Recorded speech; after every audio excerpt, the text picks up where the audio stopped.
তিরমিজি শরীফের 1336 নম্বর হাদিস। হাদিসটি কাব ইবনে গিয়াস রাদিয়াল্লাহু তাআলা আনহু থেকে বর্ণিত। তিনি বলেন, রাসূল আকরাম সাল্লাল্লাহু আলাইহি ওয়াসাল্লাম বলেছেন, ইন্না লিকুল্লি উম্মাতিন ফিতনা, প্রত্যেক জামানার নবীর উম্মতের জন্য একটি ফিতনার বস্তু রয়েছে।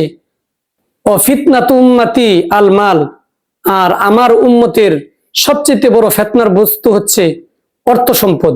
কেননা অর্থ সম্পদ হচ্ছে একটা মুমিন মুসলমানের জন্য সবচেয়ে বড় বিপদের কারণ, ফিতনার কারণ, সবচেয়ে মুসিবতের কারণ।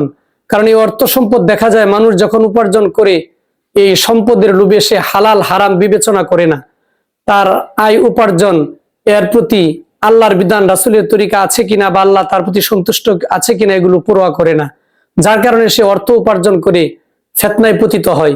আবার যখন সে অর্থ সম্পদ ব্যয় করে তখন সে হালাল পথে ব্যয় করেছে নাকি হারাম পথে এগুলোকে সে পরোয়া করে না, তার মন চাহিদা মতো খরচ করে।